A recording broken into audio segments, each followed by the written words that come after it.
Good morning, everyone. We're going to start by singing 407. We're going to sit at the welcome table. The lyrics will be on your screen. We're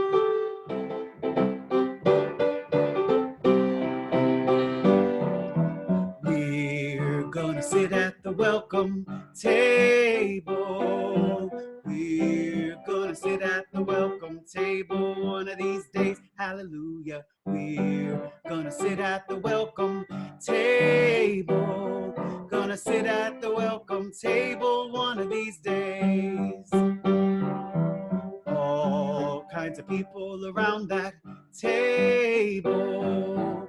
All kinds of people around that table one of these days. Hallelujah. All kinds of people around that table. Gonna sit at the welcome table one of these days. No fancy style at the welcome table. No fancy style at the welcome table one of these days. Hallelujah. No fancy style at the welcome table. Gonna sit at the welcome table one of these days.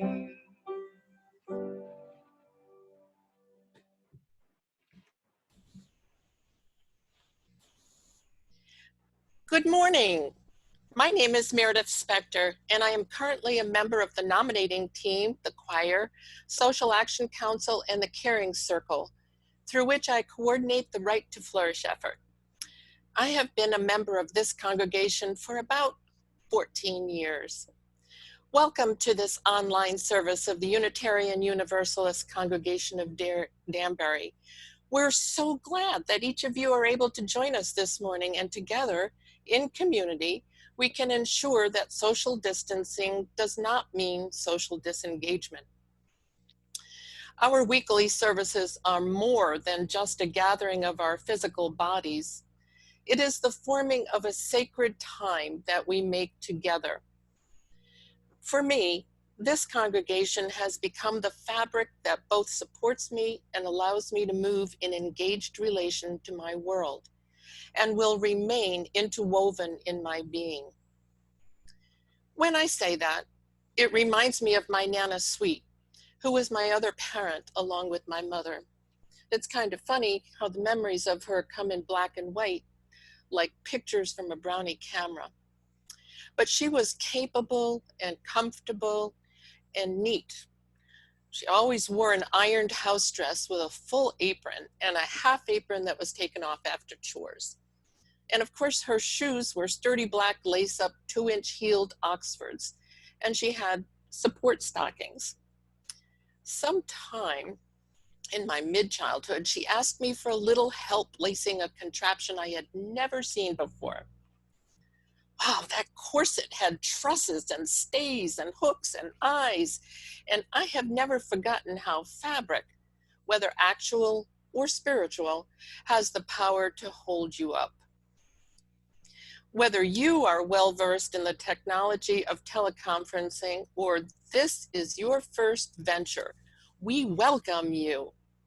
Whatever the faith and traditions of your past, whatever your theological stance, whatever your heritage, whoever you and your Nana are, and whomever you love, we welcome you. And now I'd like to review some of this week's announcements. Religious education classes for children and youth take place today on Zoom at 11:30, RE for families from pre-K to 5th grade and parents at 5 p.m., the blue group, which is 6th to 8th grade, and at 5 p.m. also there's the purple group, 9th to 12th grade. Updates and changes are communicated to the families by email, and if you are a parent of a child or youth in RE or an RE volunteer and have not been receiving emails from Sierra Marie, please send her an email at dre@uudanbury.org. This week, we will also have more Zoom host boot camps.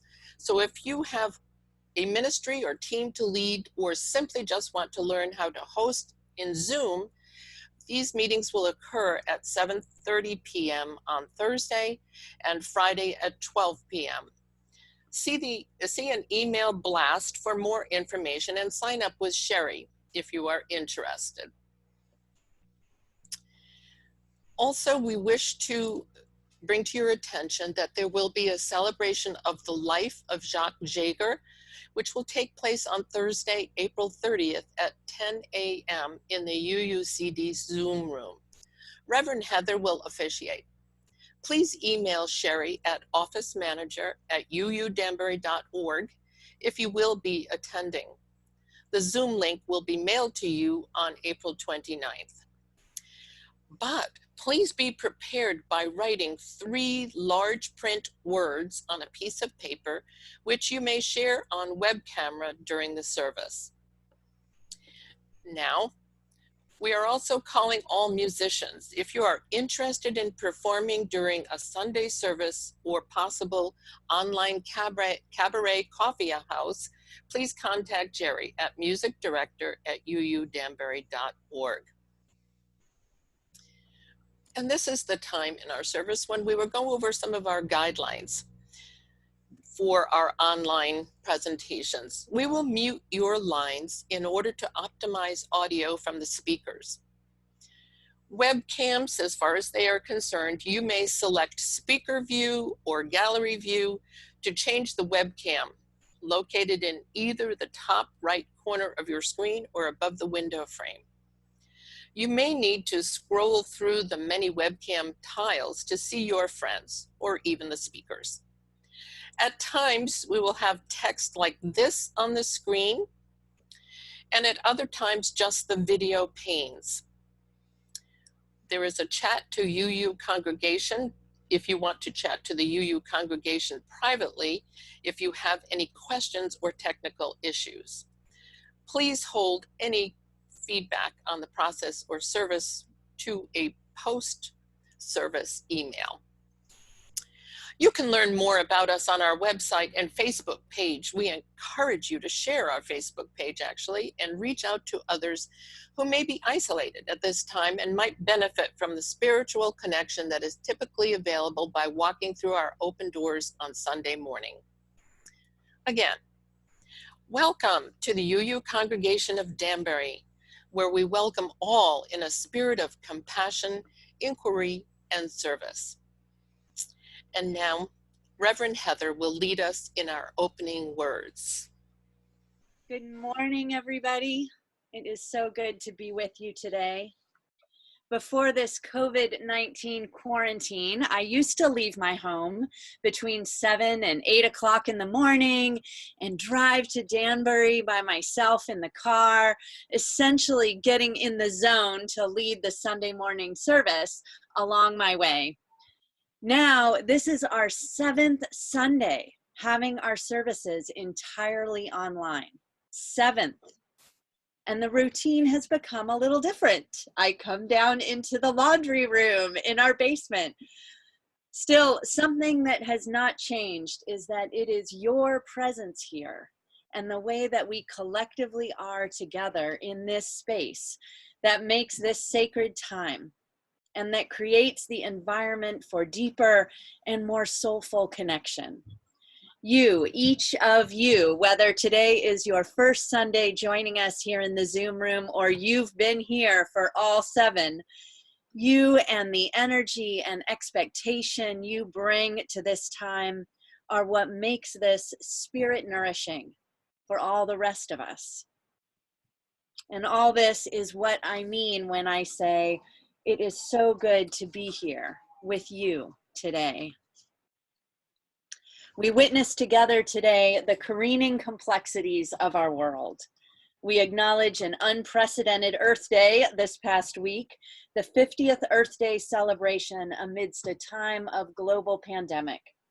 We wrestle with what our work is during this time. What is ours to do? What can we do? In the words of poet Marge Piercy, the work of the world is common as mud. Botched, it smears the hands, crumbles to dust. I want to be with people who submerge in the task, who go into the fields to harvest and work in a row and pass the bags along, who stand in the line and haul in their places, who move in a common rhythm when the food must come in or the fire be put out. The pitcher cries for water to carry, and a person for work that is real. Let us engage with the real here in this online but still actual shared space today. Come, let us worship together. Now, each grab your chalice, if you have one nearby, and maybe hold it up so that others can see it for a moment, and then take a moment to light it. And after a few quiet breaths, centering breaths, getting yourself more fully situated and fully mentally and emotionally arrived into this strange place and time, as I do not singe my laptop with my chalice, we'll say our chalice lighting words together. Love is the spirit of this congregation, and justice is its light. This is our covenant, to dwell together in peace, to seek and speak the truth in love, to help one another and celebrate life. Wait till there you go. Go ahead. Could all the children, kids, and youth, as you are willing and able, come forward now so that we can see you first and foremost on our screens. Paige Kirshner will lead us in the children's affirmation. So please come forward so that you can be seen on whatever device you are using, and let us all lift our yous up in the air. We are Unitarian Universalists. We are people with open minds, loving hearts, helping hands. Beautiful, Paige. Thank you so much. I am excited to share with you all today this beautiful book based on the poem by Richard Blanco that he wrote for Barack Obama's second presidential inauguration ceremony in 2013. For me, this book evokes a personal, national, and global solidarity that can hold and inspire us all, especially in these times. One Today by Richard Blanco.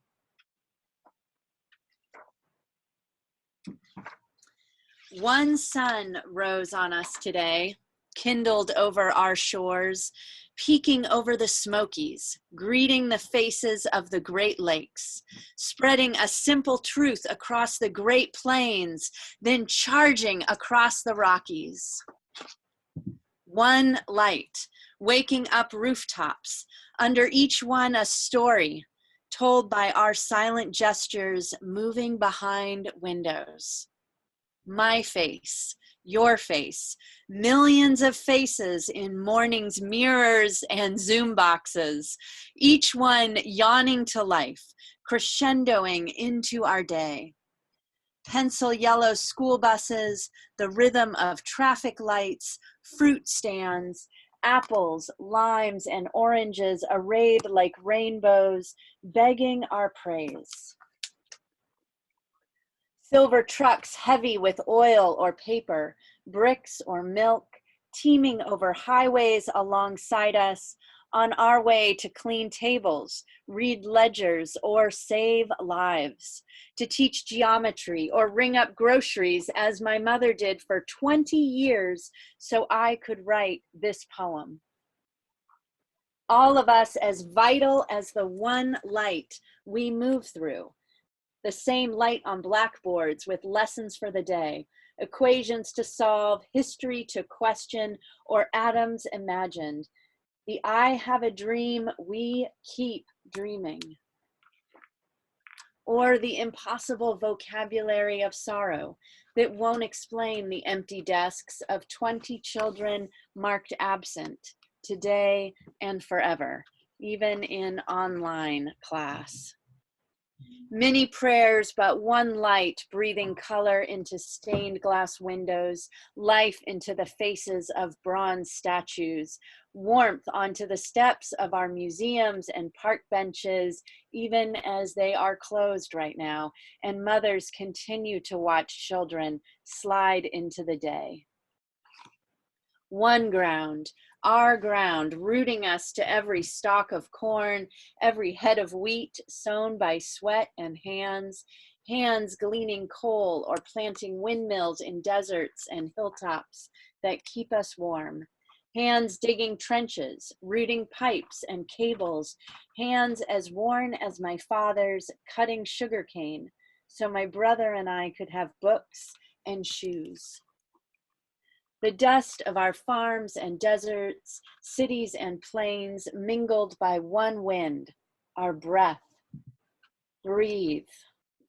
Hear it through the day's gorgeous din of honking cabs, buses launching down avenues, the symphony of footsteps, guitars, and screeching subways, the unexpected songbird on your clothesline.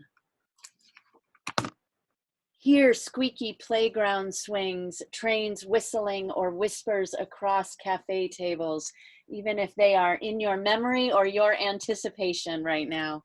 Hear the doors we open for each other all day, saying hello, shalom, buongiorno, howdy, namaste, or buenos dias, in the language my mother taught me, in every language spoken into one wind, carrying our lives without prejudice as these words break from my lips.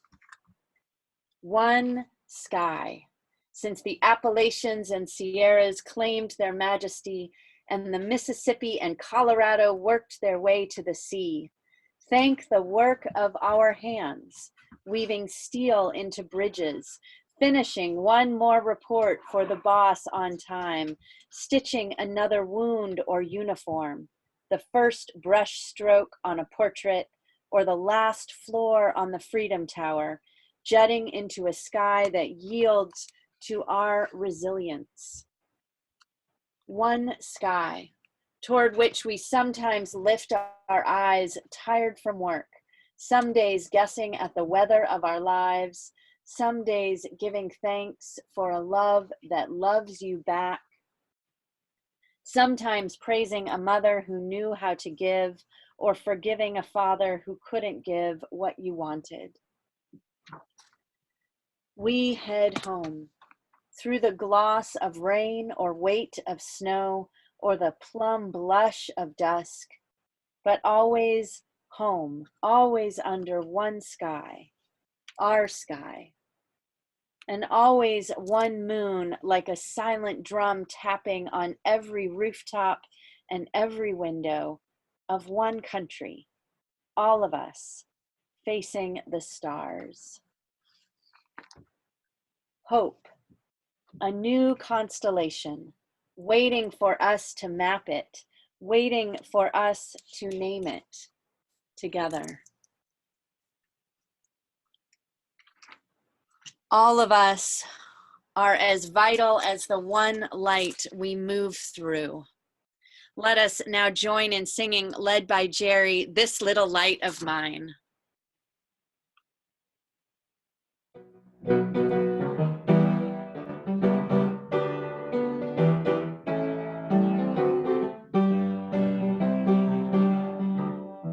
Little light of mine, I'm gonna let it shine. This little light of mine, I'm gonna let it shine.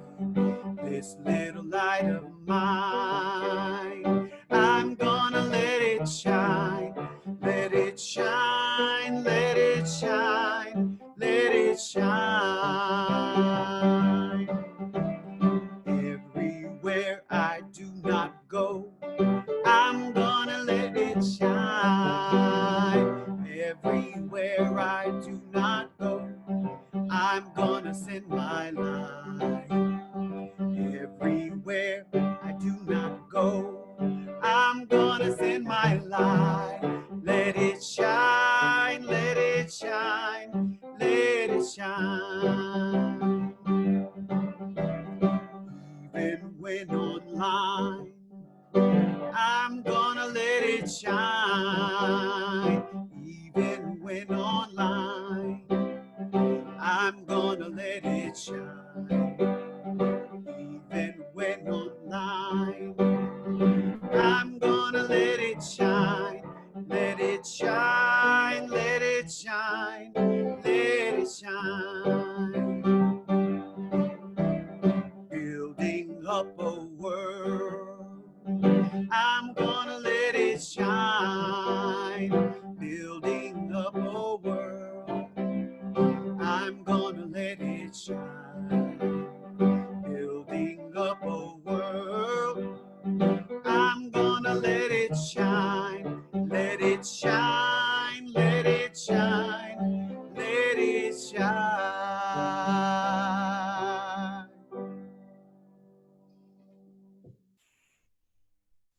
We're now going to move into our time of milestone sharing during the offering music. And I want to start out this time of milestones today with a note of both concern and hope.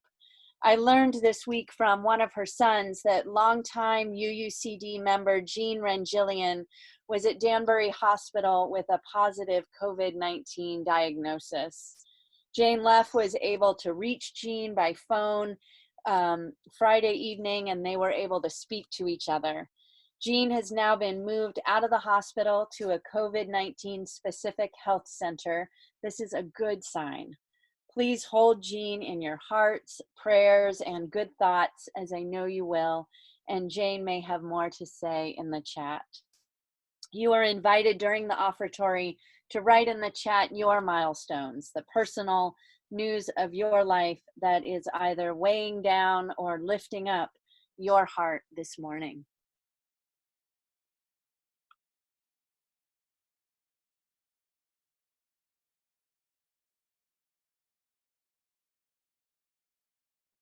And Deborah, we should soon hear from Deborah with the offering words. Thank you. Good morning, everyone. As we prepare our offering this morning, let's look forward with anticipation. Let's imagine our return to the sanctuary all gathered together. Let's imagine being able to greet each other with hugs and laughter. It is going to happen one day. For now, let's prepare for this future with our honest and thoughtful contribution. Let's give as we are able, not only to UUCD, but also to the Comida Food Pantry at arcforpeace.org. Now join me in dedicating our offerings with our congregational response. In the spirit of compassion and service, we dedicate these, our offerings. And let us enjoy the beautiful music that will be provided this morning by Carl Tramontano.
Good morning, everyone.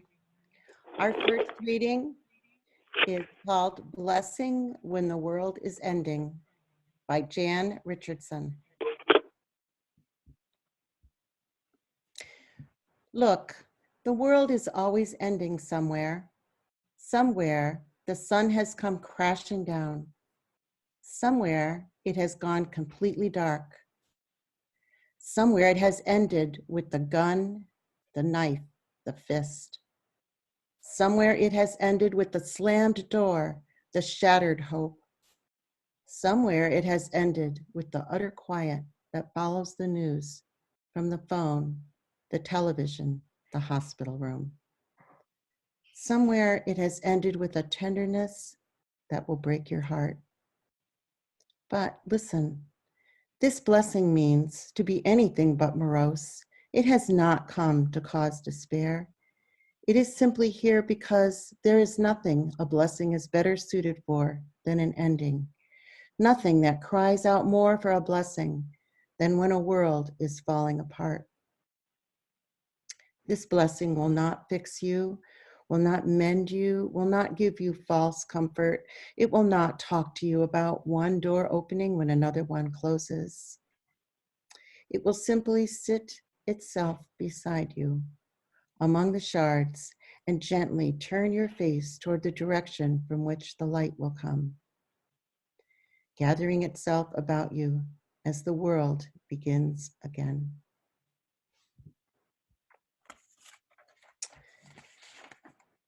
And this reading is called Vanishing Songbirds,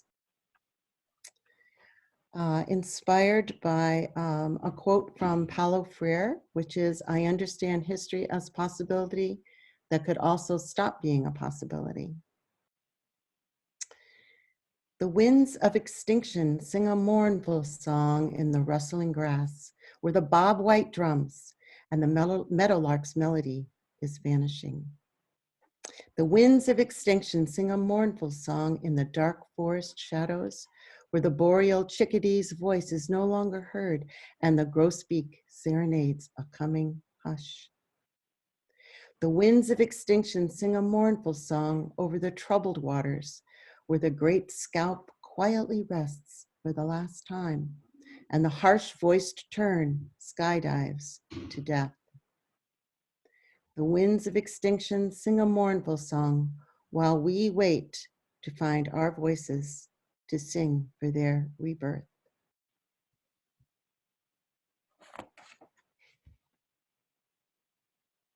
Thank you so much to Barb for reading those poems and to all of you for being here and creating this sacred time together. Sometimes what we do, especially I think in Unitarian Universalist congregations, sometimes what we do is uplifting through truth-telling. We lift ourselves up collectively out of the haze of the day-to-day and face the bigger picture, the realities of our world, however sobering they may be. And as we know so well now, when we take another deep breath and sit with the news of the day, the realities of our 2020 world are deeply sobering. With the 50th Earth Day this past week, it has felt essential for me to revisit and remember where we were just before COVID-19 took over all channels, and to connect our experience right now in the midst of this pandemic with the larger ongoing human problem of climate change. Many of you are aware of the research widely published by a team of respected scientists that conveys that the impact of climate change on our planet by the year 2100 will likely be much worse than previously thought. Professor Thomas Stocker, part of the research team and faculty at the University of Bern, Switzerland, says, "The long-term view sends the chilling message of what the real risks and consequences are of the fossil fuel era. It will commit us to massive adaptation efforts so that for many, dislocation and migration become the only option." Even in the onslaught of news about the coronavirus pandemic we are immersed in right now, I haven't forgotten about Hurricane Katrina in 2005. Over 1,200 people died, at least, if not many more, in miscounted or misattributed deaths in the hurricane and subsequent floods. I remember the images of the Superdome, all those people in the Superdome, mayhem and water pouring in. Over 9,000 people sheltered in the Superdome as Katrina came ashore on August 28th, 2005. Governor Kathleen Blanco called the Superdome shelter strategy an experiment when asked if it could hold the storm or the flood. All over the globe now, we are experimenting with life of all forms. We have made our existence and the existence of many other species as well a grand experiment. I haven't forgotten either about the tsunami and the meltdowns at the Fukushima Daiichi nuclear power plant following the 2011 Tohoku earthquake. It was the most powerful earthquake ever recorded to have hit Japan and the fourth most powerful earthquake in the world since modern record keeping began in 1900. When I think of that earthquake, I hold in my mind the story I heard on the radio at the time about a group of school kids with their teacher on the roof of their school, looking out at their neighborhood, their town, their homes, their parents and families, their world engulfed in water and toxins. All they could do was watch from the school roof. I haven't forgotten about the Syrian refugees, how rarely it's really talked about in discussion of the refugee crisis, that climate change is at the root of that mass migration. The truth-telling is easy to find, though. From 2006 to 2011, large swaths of Syria suffered an extreme drought that, according to climatologists, was exacerbated by climate change. The drought led to increased poverty and relocation to urban areas. That drought, in addition to its mismanagement by the Assad regime, contributed to the displacement of 2 million people in Syria. That internal displacement contributed to the social unrest that precipitated the civil war there, which generated the refugee flows into Europe. And what happened in Syria, says Francesco Femia of the Washington, D.C.-based Center for Climate and Security, is likely to play out elsewhere going forward. I haven't forgotten about the children in East Texas from a book called What We're Fighting For Now Is Each Other, Dispatches from the Front Lines of Climate Justice by Wen Stevenson, who is a former Atlantic editor, Boston Globe editor, and NPR senior producer, comes this story. Stevenson basically quit all his day jobs in the early 2010s to face head-on climate change and those who are trying to do something to bring about climate justice. He set out to be a truth teller about the truth tellers. And he tells about these children in small town East Texas. Overwhelmingly Latino, the community there is surrounded by oil refineries and other heavily polluting industrial facilities. A chemical plant, a tire plant, a metal crushing facility, a train yard, and a sewage treatment plant, and sits at the intersection of 2 major expressways. The people who live there breathe some of the country's most toxic air. Researchers at the University of Texas School of Public Health found that children living within 2 miles of this area have a 56% higher risk of acute lymphocytic leukemia than those living only 10 miles further away. A 56% higher risk of contracting leukemia. I haven't forgotten about the people of the cities most anticipated to be impacted by climate change.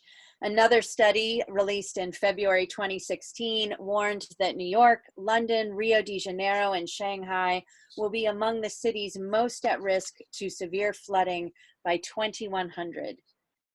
In my lifetime now, I have heard, as I'm sure many of you had as well, the language change from we need to think about 7 generations from now to we need to think about future generations to New York, London, Rio de Janeiro, and Shanghai will be among cities most at risk of severe flooding by 2100, just 80 years from now.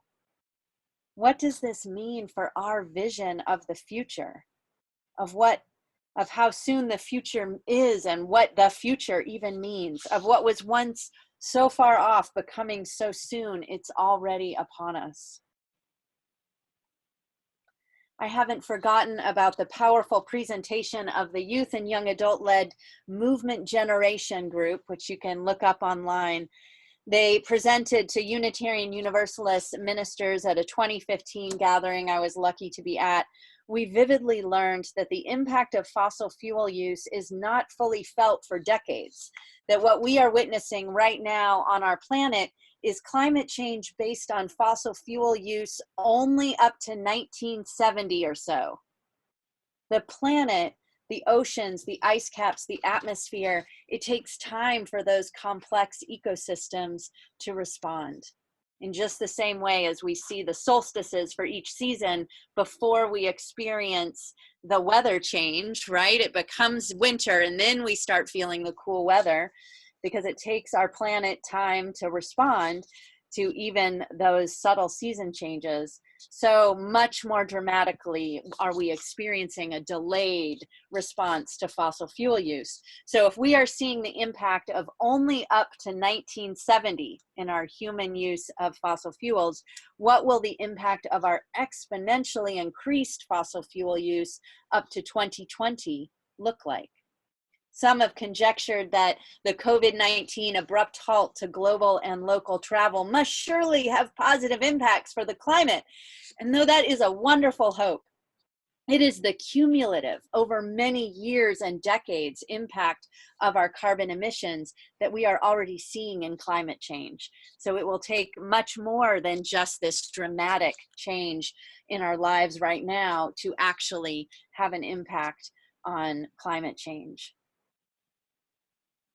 I haven't forgotten about how I wrote a sermon like this one years ago in Bend, Oregon, after reading Bill McKibben's 2010 book, Earth, with 2 A's, E-A-A-R-T-H, because he's trying to say in that title that Earth is changing. Things are changing, even about what we think of as static.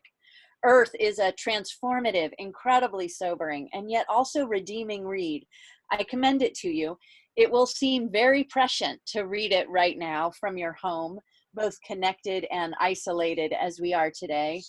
Just one example of that prescience is I remember clearly McKibben writing about the importance of the internet should a time come when travel stops and we need to share wisdom and resources and guitar lessons online from the privacy of our homes with one another. He talks specifically in that 2010 book about preserve YouTube because we need to be able to share skills with one another, which is so what we're experiencing now.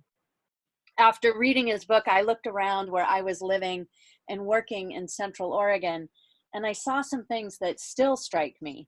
I saw that I lived in a place that could not produce its own food year-round. The short growing season is less than 90 days in the high desert of Central Oregon. I saw how dependent we were on trucking and on gasoline. Would it ever be conceivable that people's daily lives and routines would be transformed in a place that is so car dependent? Would people ever bike by my home that was then on a very busy street? Would people ever bike by there in the same density that they then drove? Well, just this week, I took in a marvelous illustrated piece by a Los Angeles-based artist, marveling at how the coronavirus quarantine there has meant seeing so many more people and families in his neighborhood outside, walking in LA. Artist Jeff McFettridge annotates his beautiful stylized paintings with these words: "When this is over, I don't want the traffic to come back. I want all this extra time with my family," which I mostly agree with. "I want to hold on to this quietness. I want to see people walking our streets and not feel that their presence is somehow related to the world's falling apart. And Sherry has put the link to the piece I'm talking about. It's a beautiful art illustrated piece that I couldn't steal from the Times. So you have to go look at it in person, and then you can look more up about Jeff McFetridge, the artist, online. Grassroots Policy Project political educator Harmony Goldberg observed in a paper issued just this month, which you can also find online, Grassroots Policy Project will bring you to this piece, Stepping into the Moment, the Coronavirus Crisis as an Opening for Transformative Change. It's quite a charge. I'm not quite there yet, but I invite you to take it in if you're looking for some challenges. She observes in this paper that the word crisis comes from the ancient Greek word which means a turning point and derives from the verb which means to decide. In moments of crisis, society stands at a crossroads, faced with different possible paths forward.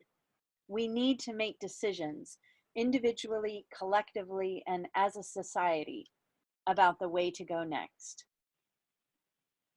This UU congregation of Danbury is already, right now, serving as a community hub, a source of connection for many in this time of crisis. And the relationships we have through this congregation far transcend the property on which the building resides. We are experiencing that every day and week right now. Today is day 45 of the quarantine I've been living in. We are well into week 6. Some among us have time, perhaps even more time than usual, to scroll through the participant windows right here in the Zoom room or through your directory and notice who is and isn't here this morning, who you have and haven't heard from. We can still build more resilient connections with one another. We can still utilize this community as a source for our determined outreach to one another, an engine to help us create pathways for building resilience, connection, and healing, a haven for one another and a base camp for our teamwork. To fight for each other, to save each other means something new now in 2020. It means something even more robust than when I was growing up thinking about generations ahead of me. Our reason for being, our call to relevance, must keep evolving and responding to the times we are in. So I keep remembering and re-remembering all the ways we can cultivate healing in ourselves, with those we are connected with, in our larger hurting world. One of these ways is being outside, getting our hands in the dirt, as several of you definitely mentioned, and creating more healing spaces for our spirit in and outside our homes. Another is to be silly, to be playful, to take time for games and being goofy with children, and remembering the life-giving imperative of laughter on and offline. A necessary action for me yesterday was to get out of this basement where I've been working a lot and up into the bright light of our second floor, looking out a window at our world.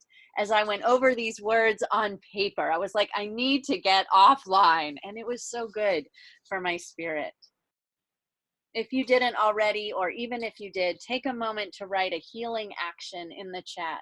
If there is something you have found to be crucial for not only maintaining your sanity during these strange days, but helping you to be stronger, to stay positive, to focus on the good and the possible. Elena Bennett, an ecosystem ecologist at McGill University in Montreal, and a co-founder of the group Seeds of Good Anthropocenes, which is another online organization you can look at, Seeds of Good Anthropocenes, which collects and studies climate solutions, observes the mutual aid efforts that have sprung up to get groceries or create masks for vulnerable people show the potential for community action. The call for people to stay home and the measurable impact of social distancing efforts when people comply reveals the importance of official actions and the need for every person to participate. The power of one person to do good or bad is kind of amazing, and that power happens because of all the interactions in the system. In the months and years to come, when a COVID-19 vaccine is developed and the pandemic is contained, Bennett hopes people won't forget these bright spots. How do we take these good things and hold on to them, she asked, and steer them toward the larger climate conversation? Change is already coming about one person at a time. One household at a time, one family at a time, shifting sometimes quite dramatically, like a lot more dramatically than I think I would have thought possible 3 months ago, the way we've always done things. I have long thought such shifts were going to be slow and painful and reactionary because that's how we usually are as human beings. But the coronavirus pandemic does demonstrate at times when we look for the positive, what can happen when our whole planet of humans shares information and works together. We can still choose how we are going to be and who we are going to be with on this wilderness journey towards 2100. In those simple, profound words of Marge Piercy, I want to be with people who submerge in the task, who go into the fields to harvest and work in a row and pass the bags along, whatever that looks like in this 21st century era, who stand in the line and haul in their places, moving in a common rhythm when the food must come in or the fire be put out. The work of the world is common as mud, as technical as email. The pitcher cries for water to carry and a person for work that is real. This is our work, to witness to what is happening in our time, the destruction that began before us, that has continued because of us, and that we can slow, but we cannot stop. This is our work, to be present to one another's pain, to not look away, and to find ways large and small to try to turn the ship towards great kindness and greater consideration for all living things. This is our work, to not give up, though we may become incredibly discouraged, to keep showing up, to find new roles and form new relationships so that we keep growing through our work and connections together, to unrelentingly bend the arc towards justice. May it be so. Take a moment now to close your eyes, to let out your breath, emptying your lungs of all that precious air they are holding on to. Find the ground under your feet if that's available to you. Spending so much time at home has me tracking with greater awareness the noise in my own mind and trying as much as ever to override all that noise with a clearer mantra. For me this week, that's been the loving kindness meditation, wonderfully set to music in our teal hymnal. I will do my best to sing it gently for you, and if you feel moved to hum or sing along with me, please do. Number 1031, it's up on your screen. May I be filled with loving kindness. May I be well. May I be filled with loving kindness. May I be well. May I be peaceful and at ease. May I be whole. We start with ourselves, right? Begin with cultivating that peace within yourself. May you be filled with loving kindness. May you be well. May you be filled with loving kindness. May you be well. May you be peaceful and at ease. May you be whole. And then I don't know about you, but there are always people that my mind is preoccupied with. And it can be a wonderful thing to sing this in your mind and heart to those people that you are, for whatever reason, contemplating in that moment. May we be filled with loving kindness. May we be well. May we be filled with loving kindness. May we be well. May we be peaceful and at ease. May we be whole.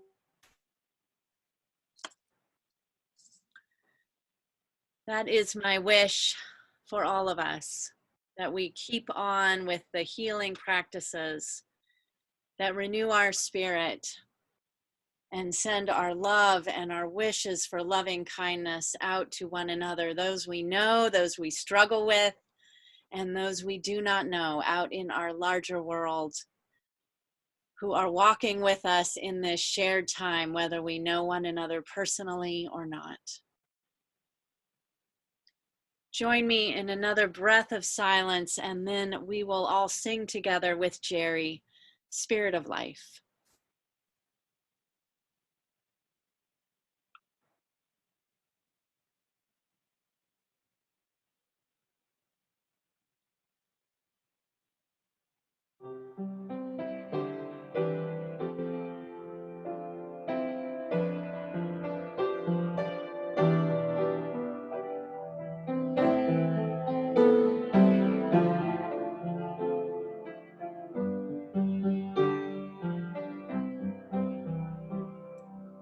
Spirit of life, come unto me. Sing in my heart all the stirrings of compassion.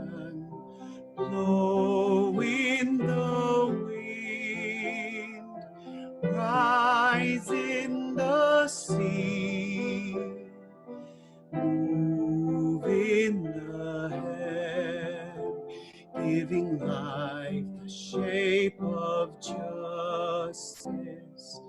Roots hold me close, wings set me free.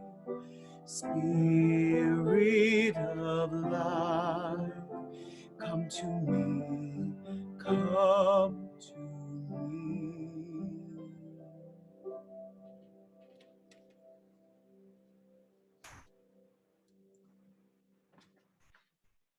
Let us each extinguish our chalices now and then join in our chalice extinguishing words.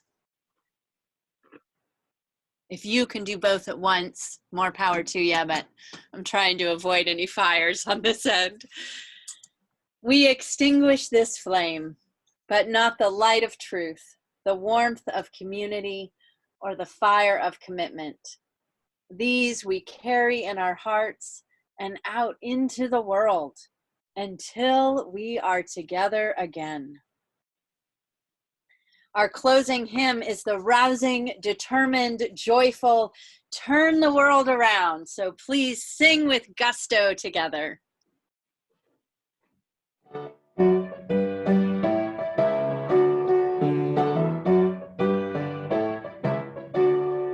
We come from the fire, living in the fire. Go back to the fire, turn the world around.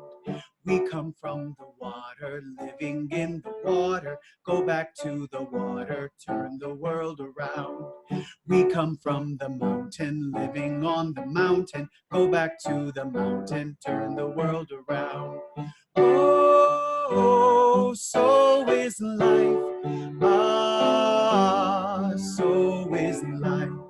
Oh, so is life. Ah, so is life. Do you know who I am? Do I know who you are?